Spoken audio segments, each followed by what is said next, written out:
নমস্কার বন্ধুরা, কেমন আছেন সবাই? আমি পায়েল রয়। আজ তোমাদের সাথে শেয়ার করব বিরিয়ানি রেসিপি।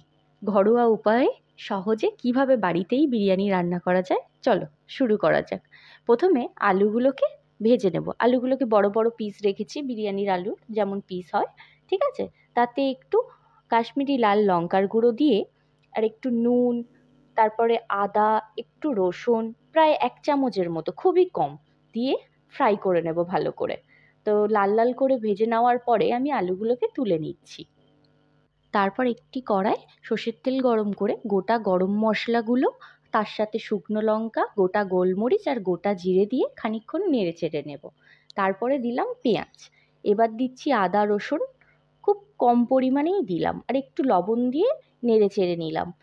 এবার আগে থেকে ম্যারিনেট করা মাংসগুলো দিলাম। আমি ম্যারিনেটে দিয়েছিলাম লবণ, সরিষার তেল, বিরিয়ানি মশলা, কেওড়ার জল, গোলাপ জল, কাশ্মীরি লঙ্কার গুঁড়ো, গোলমরিচ গুঁড়ো, আদা রসুন সামান্য দিয়ে আমি 2 ঘন্টা ম্যারিনেট করে রেখেছিলাম। এখন রান্নাতে কাশ্মীরি লঙ্কার গুঁড়ো, একটু জিরের গুঁড়ো আর একটু নুন দিয়ে খানিকক্ষণ নাড়াচাড়া করে নেব। মাংসটা ভালো করে কষিয়ে নেওয়ার পরে একটু গোলাপ জল আর একটু কেওড়ার জল দেব, 1 চামচ করে গোলাপ জল, 1 চামচ কেওড়ার জল, 1 চামচ। তারপরে দেব বিরিয়ানি মশলা। বিরিয়ানি মশলাটা দিয়ে খানিকক্ষণ কষাতে হবে। তারপরে দেব টক দই। টক দইটা দিয়েও খানিকক্ষণ নাড়াচাড়া করে নেব। মাংসেতে আলাদা করে কোনো জল দেব না। এই টক দই আর মাংস থেকে যে জলটা উঠবে, এই 20-30 মিনিট ধরে হালকা আঁচে খানিকক্ষণ বসিয়ে রাখলেই মাংসটা সিদ্ধ হয়ে যাবে। তারপরে এদিকে একটু চাল ভিজিয়ে নিলাম। চালটা ধুয়ে নেওয়ার পরে মোটামুটি 30 মিনিট মতো রেখেছিলাম। এদিকে মাংস থেকে যে ঝোলটা বেরিয়েছিল, সেই ঝোলে ভেজে রাখা আলুগুলো সিদ্ধ করে নেব। আর এদিকে তো আমি ভাতের জন্য জল বসিয়ে দিয়েছি। জলেতে দিয়েছি রিফাইন অয়েল আর হলো গোটা গরম মশলা। এদিকে আমি একটু গরম জল করে নিয়ে তাতে মিল্ক পাউডার দিয়ে গুলে নিয়েছি। তাতে মিশিয়ে দেব গোলাপ জল, কেওড়া জল 2 চামচ করে, কেওড়ার জল 2 চামচ, গোলাপ জল 2 চামচ, আর দেব ঘি। এদিকে আমার ভাতের জন্য বসানো জলটা ফুটে উঠেছে। এবারে তাতে আমি দিয়ে দেব 5 চামচ মতো লবণ। আমি 2 কিলো চালে 5 থেকে 6 চামচ মতো লবণ ইউজ করেছি, যাতে ভাতে লবণটা ঠিকঠাক থাকে। তারপর চালগুলো, ভিজিয়ে রাখা চালগুলো আমি দিয়ে দেব। থাক, এদিকে ভাতটা হতে লাগুক। চলো অন্যদিকে গিয়ে আমরা বিরিয়ানির হাঁড়িটি রেডি করে নিই। তো বিরিয়ানির হাঁড়িতে আমি ঘি মাখিয়ে নিয়েছি পুরো হাঁড়িতে।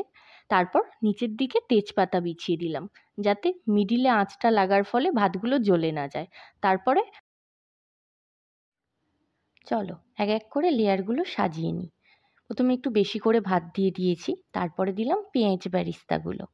তো পেঁয়াজ বেরেস্তা দেওয়ার পরে একটু বিরিয়ানি মশলা দিয়ে দিলাম। তারপরে দেব চিকেনগুলো। এক এক করে চিকেনগুলো চারিদিকে সাজিয়ে নেব। তারপরে দিলাম আলুগুলো। এইবারে ভাতের আবার একটা লেয়ার করলাম। তারপরে আবার বেরেস্তা দিলাম।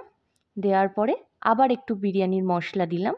দেওয়ার পরে আবার চিকেন দেব, আবার আলু দেব, দিয়ে আবার উপর দিয়ে ভাত দিয়ে আমার লেয়ারটাকে কমপ্লিট করব।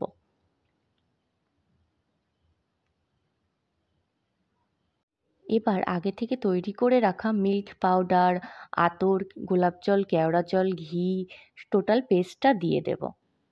তারপরে বিরিয়ানির হাঁড়িটিকে ময়দা দিয়ে চারিদিক দিয়ে লাগিয়ে তারপরে সরাটা বন্ধ করে আমি 30 মিনিটের মধ্যে দম দেব।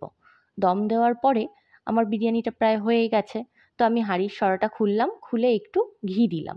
ওপর থেকে ঘিটা দিলে না গন্ধটা খুব সুন্দর ওঠে। চলো এবার একটু ভালো করে মাখিয়ে নিয়ে রাইসটা অল্প অল্প করে তুলে নিই প্লেটে। আমার বিরিয়ানি রান্না তো রেডি। তো আমার হাতের বিরিয়ানি রান্না যারা টেস্ট করেছো, তারা অবশ্যই কমেন্টে বলো কেমন লেগেছে তোমাদের। এরকম নতুন নতুন ঘরোয়া রেসিপি পেতে আমার চ্যানেলটিকে লাইক, কমেন্ট, সাবস্ক্রাইব করে নিও বন্ধুরা। Thank you.